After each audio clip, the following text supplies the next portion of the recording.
Because it's not like I'm talking about uneducated people. I'm talking about people who are extremely educated, but just won't get it. God does not drop pretty rap gifts, blessings in your lap. He does not do that. God sits around. May Allah forgive me for adding and taking away. May God forgive me for adding and taking away. God sits down and He waits for an opportunity for you to have something in your life that you need to be done, that you cannot do yourself. You want a job? Okay, you can pray and ask God for favor when you go in there into the interviews. Ask Him for favor. Say, God,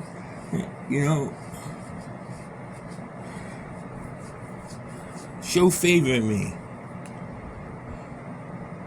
But as far as like you just ask Him, you praying to God for a job and you just laying here praying, listening to Netflix all day, like He's not gonna give you one. Because it's not His job to take care of something that you can do yourself. Now, I'm not going to say never. That's a strong word. I would just say basically like, sometimes, usually, it's something that you can't or couldn't do yourself. Like, being in a situation where you couldn't even lift your head up, and now you move around, you won't even sit still. That's all God right there. Because there was a crack in the mold, and He needed to fill that crack in and put it in some heat. He had to fix it.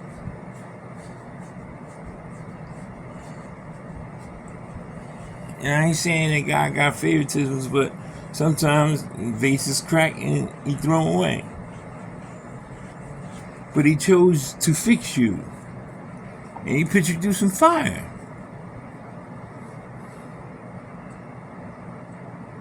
But instead of us looking at that as a positive, we look at it as a negative, not knowing that pottery, glass, nothing is anything without the fire. It could be the most prettiest vase in the world you ever seen. Without you adding fire to it or putting it in the fire oven, it's going to be priceless. I mean, it's going to be, it's going to be worth nothing.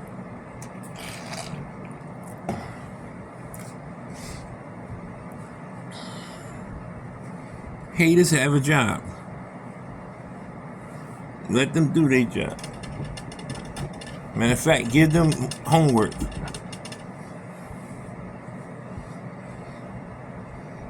Give them homework. Start doing stuff in your life that you feel like you start shocking your own self. Because it's all about manifestation at the end of the day. It's all about manifestation. You say you want to work at the office downtown. You be seeing these people downtown. You say you want to work there. Could you handle it? How many suits do you got? First of all, because you ain't going there in jeans. Women, you ain't going there with Uggs and some tights on, with tucked in Uggs. No, you're not.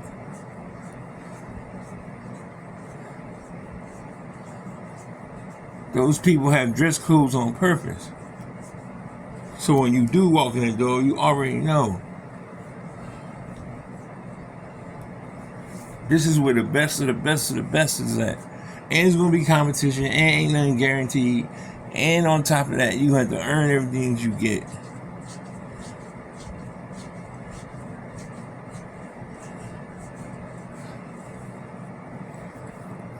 Man, and all of this stuff comes from very distinctive conversations that I hold to myself And because of the kind of people I've been around, I don't say names or we don't do all of that. But I would just say, truthfully, these people ain't people who I'm worrying about lying to me, or I'm thinking to myself, this person don't know what they're talking about, because they life show it. It's show and tell. It's show and tell every day. It's show and tell. You know what I mean?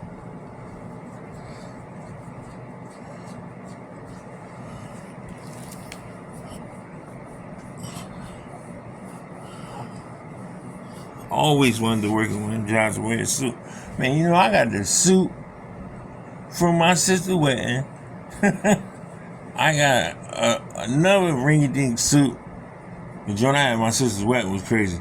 But then I got, and I bought it. I ain't even I bought that joint. And I got the joint.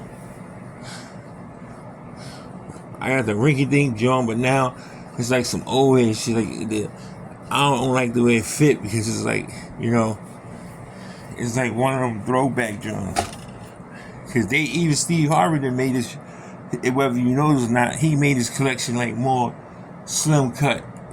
The bottom ain't all boxed out, stuff like that. I had like 3 suits.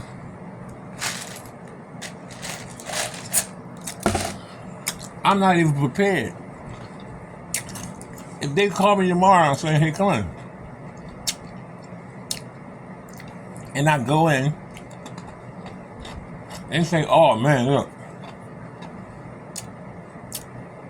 boy, bring the mansion and listen. Just let's to him talk for a minute. Joe. And Joe started asking me questions. He like, yes, we found our man. Can you start tomorrow? I ain't gonna turn it down, but the reality of it is, I got 3 days to figure out where I'm gonna get suits from.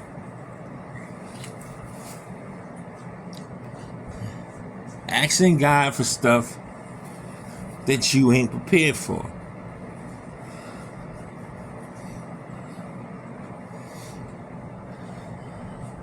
And it all comes down to the reasoning behind it.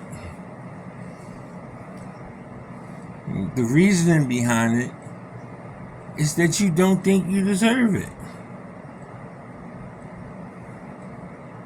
You do not think that you deserve it.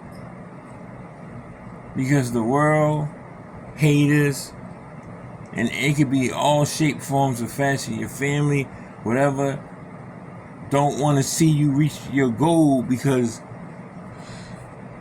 the fear is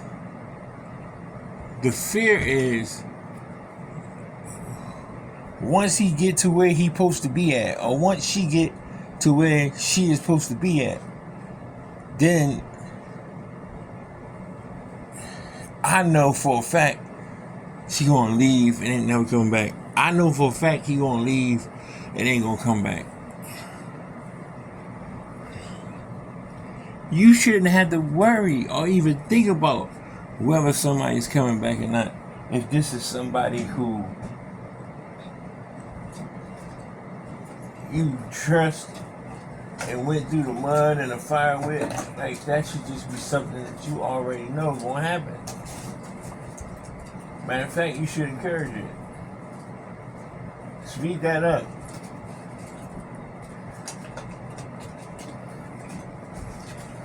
But no, you can't even think like that no more. It's impossible. You can't think like that no more. If I had 100 of my friends on a wall and they took like a snapshot, from the neck up, they not mug shot. They took like a snapshot. Everybody went around, got their picture took, and you put it on this white, and you put it on this white cardboard picture framing thing, where you could put the names in on a white cardboard, and then you could frame it out. Then it'd be a picture with a frame, be a big picture with names on it. It's 100 people, and it's inside a frame because it deserves to be inside a frame. I am not exaggerating. I ain't lying. I ain't doing none of that. Out of that 100, it's probably 7 people who ain't in jail for the rest of their life or ain't upstate doing something crazy or who ain't dead. It's probably like 7 out of 100.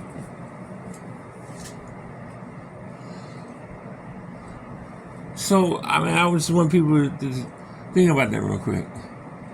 I'm not even like considered to be old.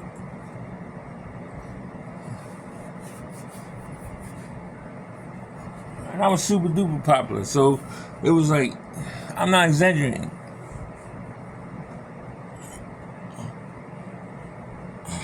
A 100.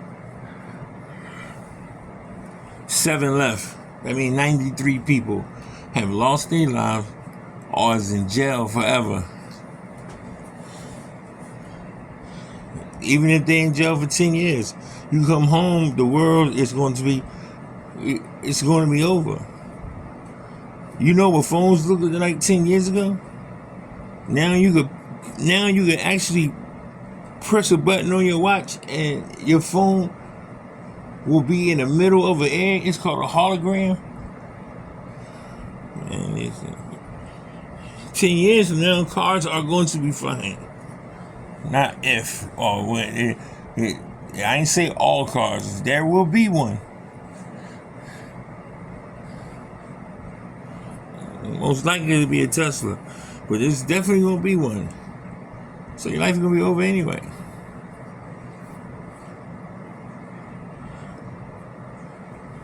Let your haters do their job.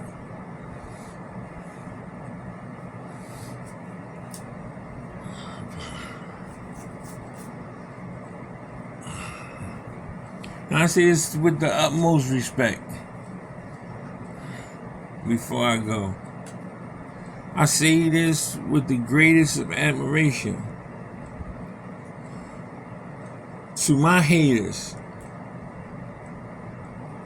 I ask a question. Do you hate me for something that you heard?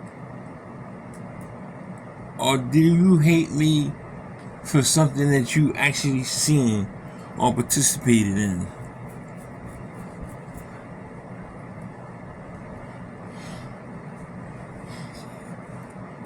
And if the world was a better place, we would do that naturally without someone asking us to. To everyone we met, everyone has an A until you prove that you don't deserve an A. Instead of everybody is in this class, you have to earn an A from an F.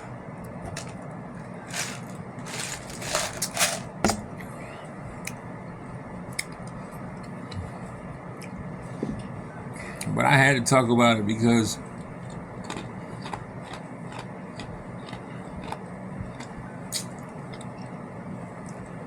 I had a really, really good day in the end. This dude was trying. Diablo was trying hard. Sending people this and there. And I had to tell my nurse friend, like, yo, look, I'm learning that when I give something to God, not to go back and get it. Like, I gave it to him. Let him do his thing. I ain't worrying about it, thinking about it, nothing. Then the person gonna say, oh, so I see you that's changed. Ain't that crazy? That's how you can instantly identify a hater. This is instant identification. It's like DNA, right? You will hear them say that even with a I am playing face. Do not fall for the I am playing face. They are not playing. This is a real deal, Holyfield. When somebody walk up to you and be like, oh, I see that you changed, damn right. You damn right I changed. What the fuck you talking about? You damn right I changed. And if I could rewind time, I would have changed it early.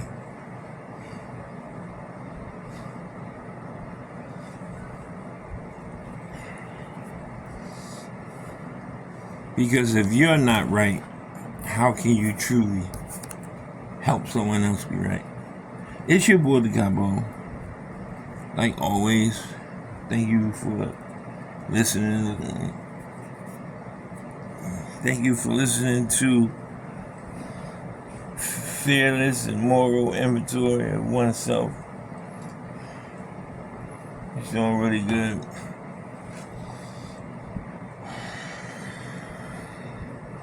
I'm enjoying the ride. Yeah, now I take the weekends off, so I'll be on Monday through Friday. And I try to post it as fast as possible, but because I'm on the next phase where though I can produce and direct stuff like that, I'm on that vibe. But you know, because the other little acting thing, I gotta get my body right and all that before I start doing stuff like that. You know? But that was a mess show, though, because I finally am going to be able to use what I take pride in the most, my brain. And no matter how sick I get, or no matter how, much trouble I might find myself in health-wise, it never will be able to affect my brain. What I mean by that is, if God is willing, that is not something that has a relationship or that is related to the brain, then you always got your head, man. Don't never give up on your brain. Don't never give up on learning.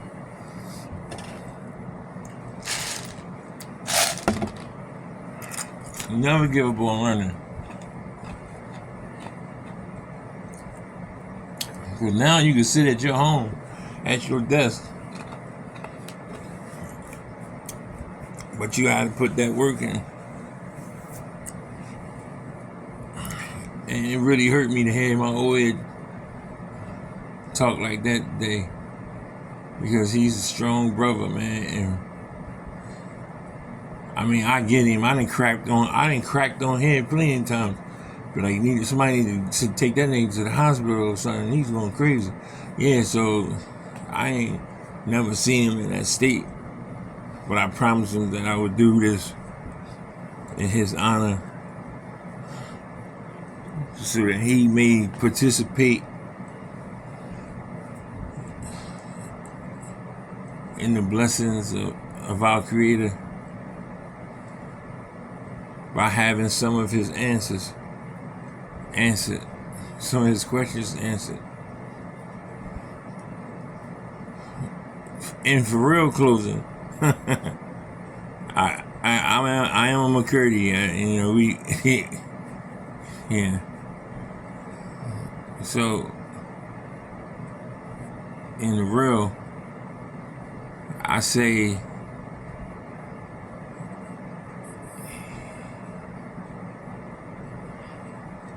if no one told you they love you, I love you.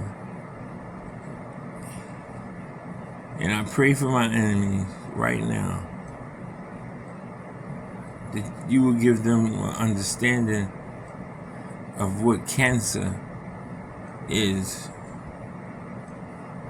and how it can start at your leg and end up in your chest or on one of your vital organs. It basically moves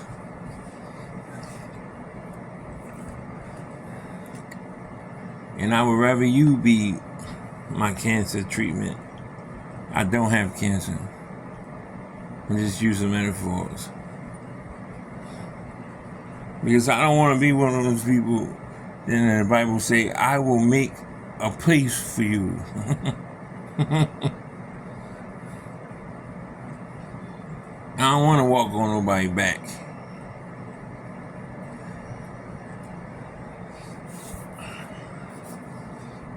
I just want to be a regular dude